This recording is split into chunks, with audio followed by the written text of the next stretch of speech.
Maaga pa lamang kanina ay masaya, masigla at makulay na ang bawat kwarto ng aming paaralan. At bida ang moringa. Hello guys! It's another fresh and nutritious day sa aming paaralan, kaya saluhan niyo kami sa aming masaganang lutuan.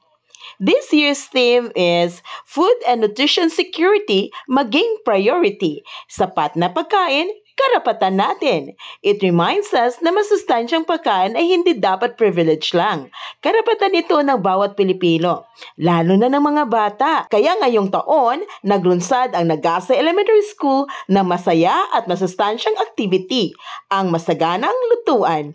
Ang challenge, gumawa ng masarap na ulam gamit ang bida nating gulay, malunggay. Kaya ang masisipag at cooperative nating mga parents ay nag-prepare. Ang iba sa kanila nag-absent pa sa trabaho niya na, kaya pakinggan natin ang kanilang pang-good vibes.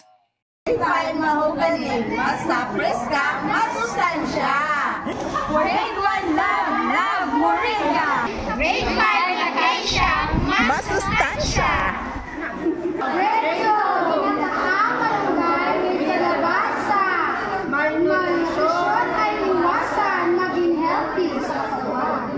Pagkain at pera, walang problema. Paggulay ang ating kasama. Grade 5, Tara! Ang piso kita. Grade 4, Werte. Grade 1, Faith. Capital sa Faith. Malunggay natin. Gender A, super healthy. Let's be healthy. Grade 4, grade namin.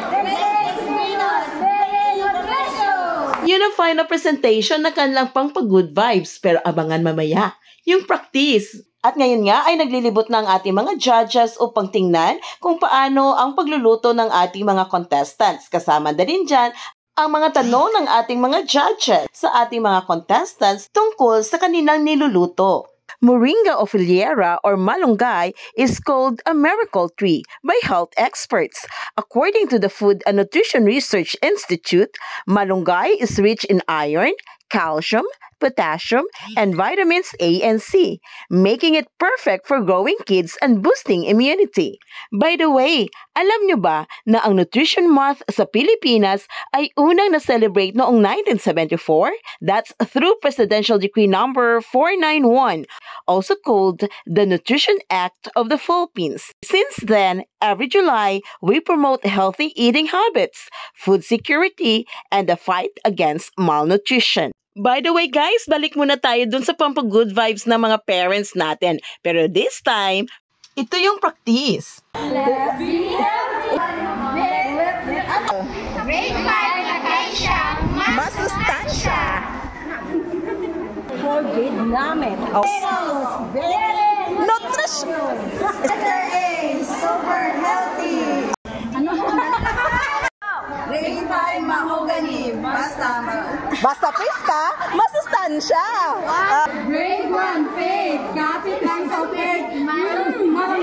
Grade 2, ginataang kalabasa. Pagkain, walang problema. Paggulay ang ating kasama. Grade 5, Nara! That ends our Chronicada pang-good vibes for today. This is Rain's Chronicle, telling you things that matter. Don't forget to follow, like, and share. Until next time, bye!